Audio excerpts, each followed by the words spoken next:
Let's get to the meat. Where's the kick? Push that envelope just a tiny bit. So let's trim down this clap. Give it some swing. Type of kick that you choose is very important. I can put like a super loudly compressed tech house kick in it and the whole record is gonna sound way more commercial. What's up? Welcome back to the channel, producing deep tech and house drums. Let's dive in. Okay, so as you might see, a little bit of a different setup. I'm working on straight on my laptop and not on my big screen. The reason is I'm gonna work with audio samples, and when I produce drums, I really like to just work on the laptop itself. I'm faster, the keyboard is faster for me editing. Normally, I produce my drums on the machine, as some of you might know, but for the sake of the video, I'm gonna do it in the box because I assume most of you guys won't have the machine. So here I have a project, empty project, just a few channels, and we're gonna produce some drums. So I'm gonna go for a good old 128 BPM. I'm gonna make an, let's go for 4-bar loop for now. I'm gonna start, obviously, as any other producer is doing probably, with some samples and some loops. I mean, I'm mostly gonna be working with samples in this video, guys.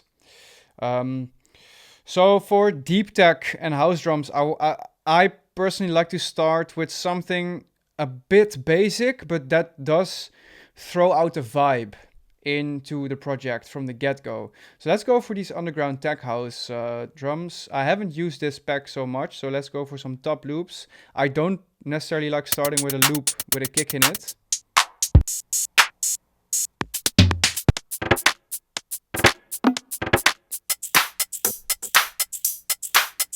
I like this loop. Let's pop it in.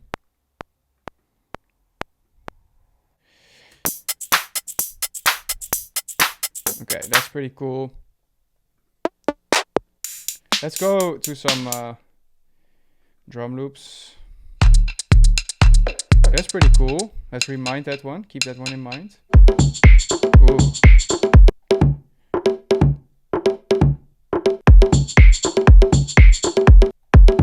I want something with a hi-hat.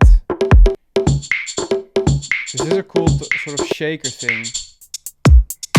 This is really cool. I like this. Very simple. Let's also stretch this one. Hey, that turns out into a very cool groove. Okay, something here is... Okay, that I don't want. I just want this loop to repeat itself. And let's put it like this.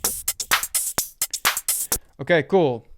Now, obviously, guys, for deep tech and house and deep house, so I want a hi-hat, and it can either be a hi-hat loop or just a simple hi-hat itself. So I'm just gonna go for some drum one-shots, drum hits, probably in cymbals. Oh, hats.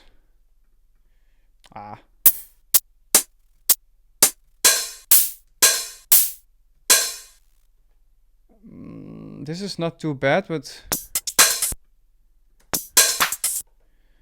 let's see how it translates. Oh, when I actually like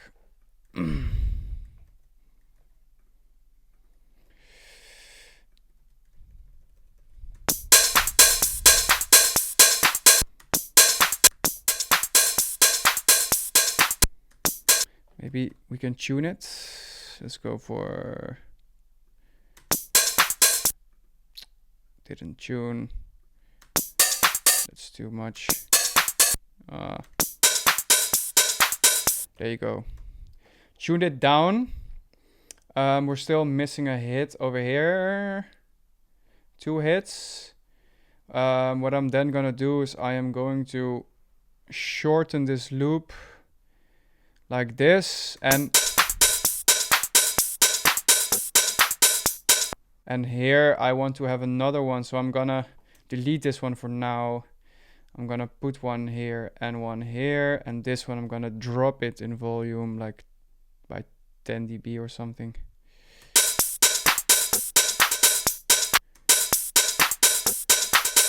even more maybe. It's still... That's nice. I can even drop it more. You know, I can drop it even up to like 15. I'm not gonna do that. But the thing is, like, you gotta keep in mind, you don't have to overthink it, but keep in mind that if you're eventually gonna finish this track, it's gonna be compressed so many times, and that hi-hat is gonna come up. So you can really have like that big dynamic range and drop that audio file by like 15 dB. As long as it still grooves, then it's all good. And just keep in mind that at some point it's gonna come up. I like that a lot. And then I'm just going to this one over here, which should be a bit pushing forward. But I actually want this one to push, to drag a little, to give some of that swing. So I'm just gonna make it drag a bit. And I'm also gonna give it a small fade out because I cut the audio. And then I'm gonna put my mouse on bar, and I'm gonna duplicate it over here.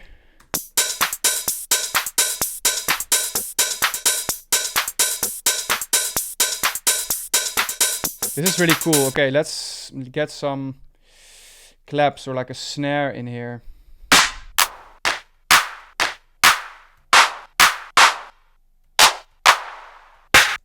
This is a very cool clap. It's too long, but we can very easily adjust that. I really want this. Oh, it's still on bar. Put it back on smart. Cut it. Put it on. Oh. Still too long. I really want this clap to be like. Yeah. Give it a little fade out because I cut the audio, and drop the gain by, I don't know, like 7 or 8 dB. Something like this. And then I'm also going to tune it like probably 2 semitones lower. Oh, it didn't tune. Oh, I did tune it.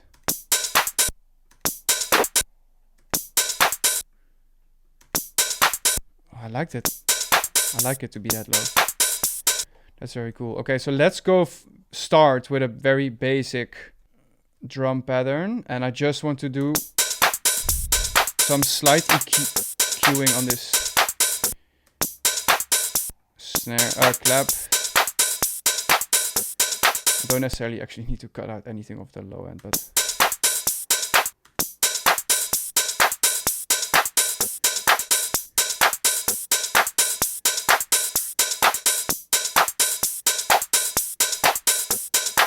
Oh, there is a clap. Where is it? It's there. Okay, cool. Perfect. And let's get some groove in that clap. Let's get some groove in that clap. I'm just gonna play around with... Maybe this one is just a bit... Okay, so let's trim down this clap on the loop.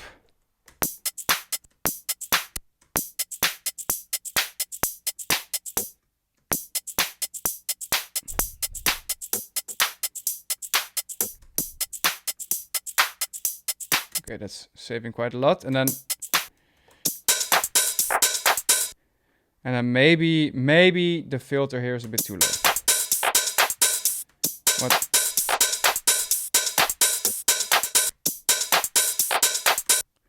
Maybe we can... Nice. And then this one can be dragging a little. Oof. Maybe more. I'm gonna push it. I like it. Let's put it on bar, and this one I'm gonna copy it. I don't know, maybe there. Maybe get some hip hop rhythm in there. I think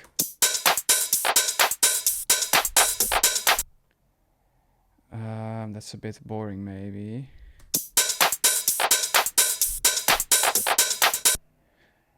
I like it actually. What if we put it with the hi-hat?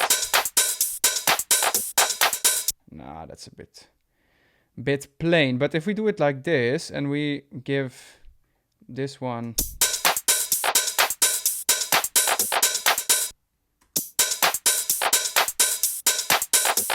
It's a bit too much maybe, I don't know.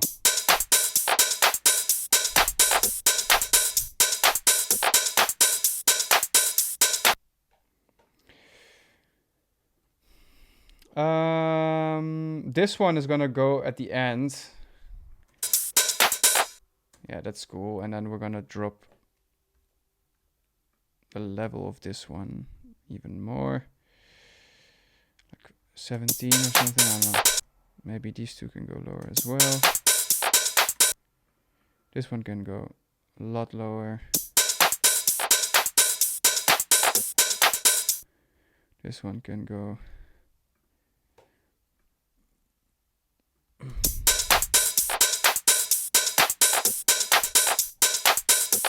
Okay, that's too much over there. It's too much.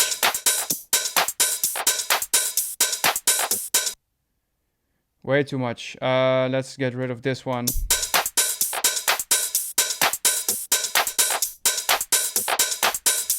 This one is too much.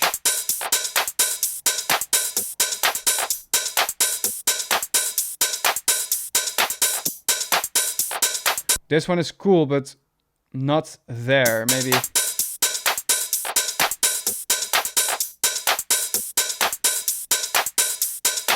This is cool, and then just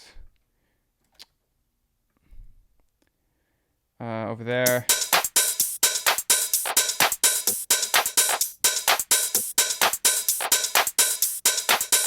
Okay, cool. And then let's get a snare. I'm gonna go for a different pack, just for some variation. Let's go for... There was this deep house pack somewhere that I had. Papa deep house drums. Rex files, wave loops. I'm not really sure what the Rex files are actually. Drum hits. Kicks. Ooh, that's a cool... No, sorry, I was going for snares.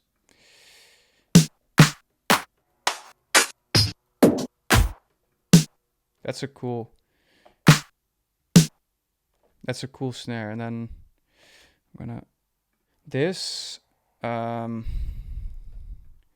Put it back to smart. And then... okay. Let's see if I can squeeze the shit... Sorry for my language out of this snare.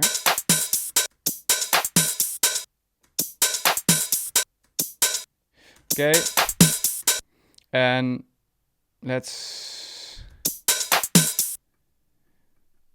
I don't want to cut too much. Maybe I should tune it first. I have to...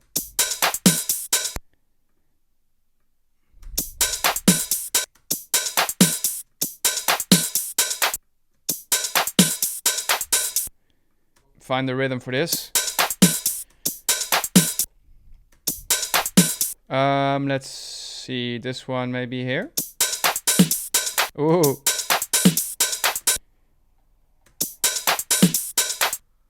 Okay, give it some swing. What if we put it halfway? Oh, that's a bit too much, but that is really cool. Let's see if we can push that envelope just a tiny bit by giving it too much swing. I do really like that. And then maybe we can put one right here in front of the... Oh, that's a bit too much maybe. Maybe right after the kick over here. Like here maybe. Ooh! Oh!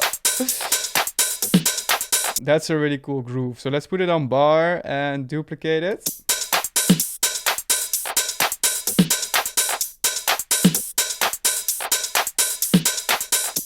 Okay, and let's see if we can exaggerate it over here. Oh, it's still on bar. Let's go to smart.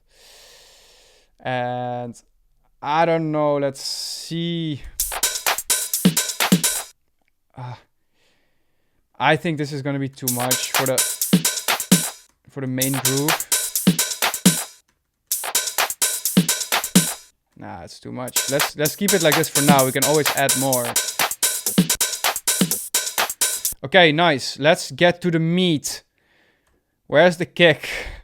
There was a really cool kick in this pack that I heard the first.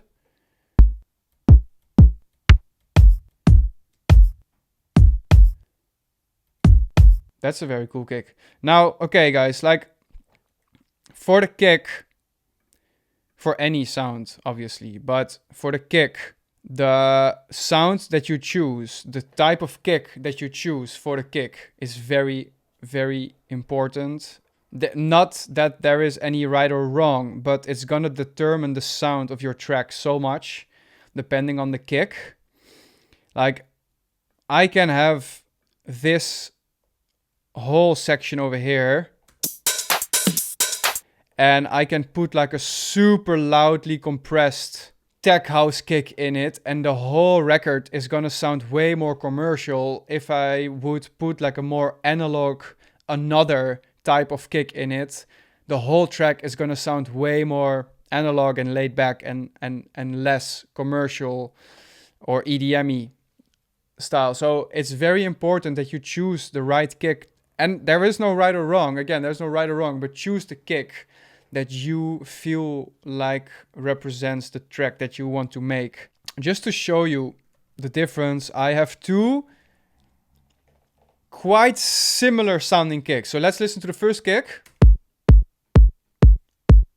Second kick. I mean, they're both not super commercial, not super compressed. They sound semi-analog. This one has a little high-end percussive tambourine going up in there. But let's listen to how they translate with the whole track.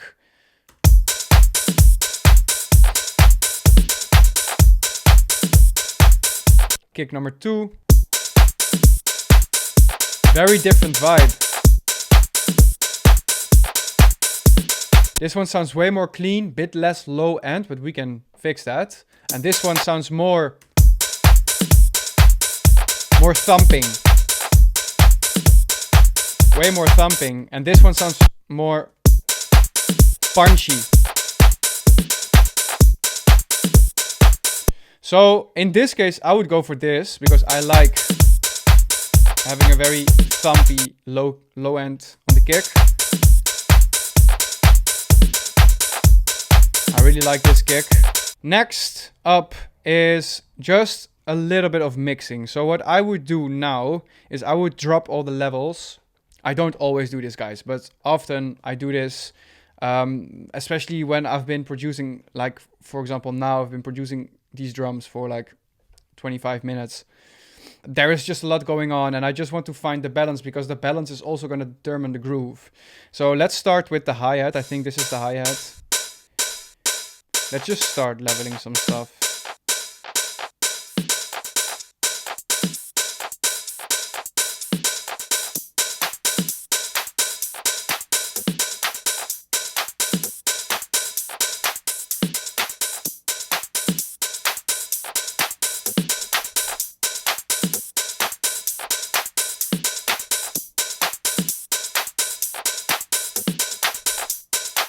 This hi-hat just has a little bit too much low end.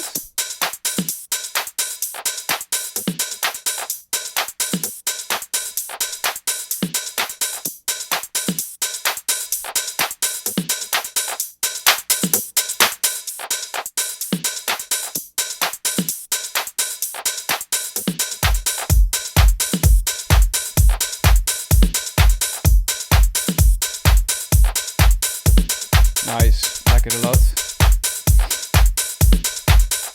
Cool, let's see if we can get just a tiny bit of punch out of that kick for now. I'm just gonna throw an SSL bus compressor on it. This doesn't mean this compressor will make the end of the record, but for now, I would like to get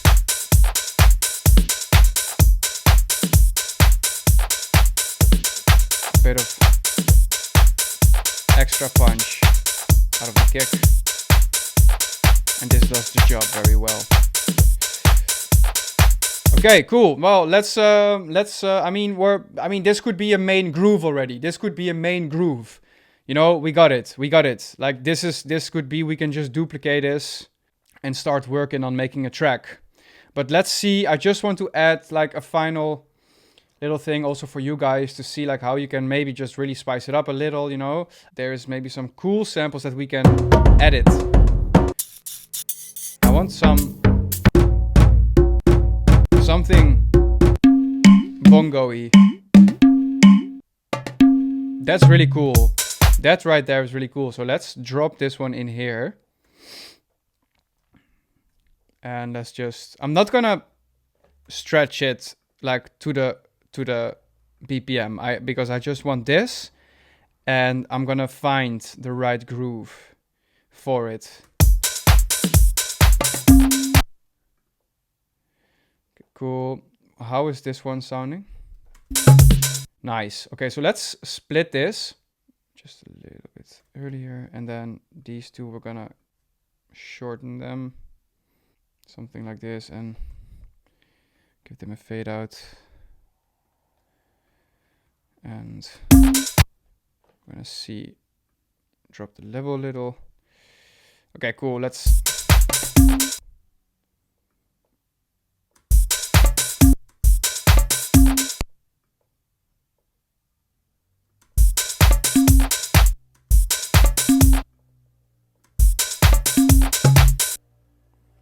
see if we can switch them around. I like this. I'm just gonna drop this level a little of the big one, and I want to make it shorter. This is really cool. This one, we're also gonna drop it. I know, how much was this? 3. It's perfect.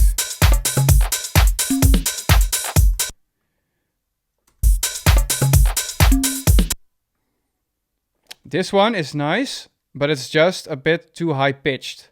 I want to have it closer to this because there's already difference because it's on the left side. Cool. I just want to make it even shorter.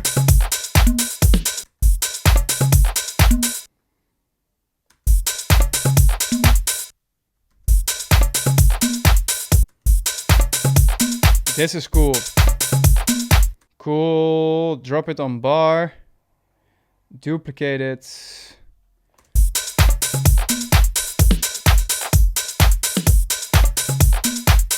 I love it. And then let's see if we can maybe use that double tap in the middle somewhere.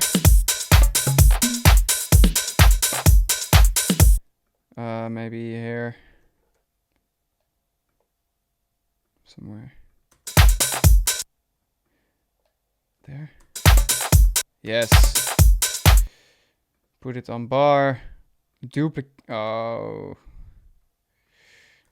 So annoying. Oh my god. Ah! Oh, almost threw it out of the window there. Okay.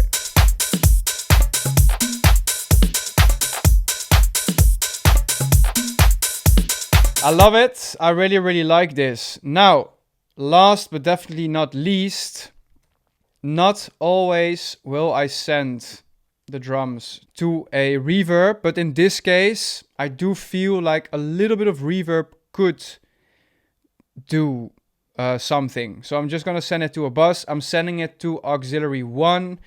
I am sending it pre-fader, guys. Pre-fader. I don't want to nerd out too much on the mixing here, but pre-fader is a thing. Thinking forward already a little. Just because I finish so much music. Like, I rarely start a project and don't finish the track. It's just a rule that I have. You don't have to do it, but it's just something I do. And when I keep it on post pan or post fader, the thing is that when these levels of the mix are gonna change a lot, and by keeping it post pan or post fader, every time that I'm gonna adjust the mix on the drums, I'm also gonna adjust the input to the reverb. And by putting it pre-fader, the input to the reverb auxiliary will always stay the same, and I can really just level the reverb by leveling the actual reverb. I'm gonna go for an R-verb, and I have a drum preset. It's just a very basic drum preset. Just a small, and it's, I don't know, we can maybe, I like the shorter one. That's cool. So let's quickly,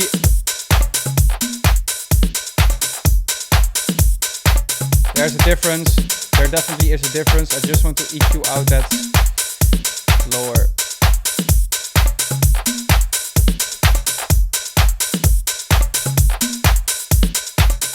Okay, there you go.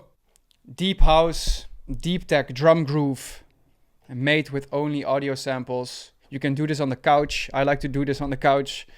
Everybody can do this, but just be creative. Be creative with the timing and small adjustments. Like, a really nice rule for producing is don't let everything be the star, but choose a little moment when something is the star. You know, for example, over here in this section, we have that little hi-hat that does a double hat, and it's playing together with this, and it's also playing together with this. So this is a little transitional moment, and that's it. And that's it, you know, I'm not gonna keep looping that part the whole time. Like, that little moment is the star, and in that little transition, and then that's it, and then we go back to the basics. So keep it simple, but also be creative. When you get a loop, like we had with the percussion loop, like, slice it up. Don't just throw the loop in there and hope that it works. Make it work. If it's a cool sample and you want to put it in, you can make it work. Obviously, sometimes doesn't work. That's just how it is. But make it work. If you like this video, please give a thumbs up. Hit the subscribe button, hit the notifications button. And again, guys, please let me know in the comments what you want to see, and I'll cover it on the channel. See you on the next one. Bye-bye.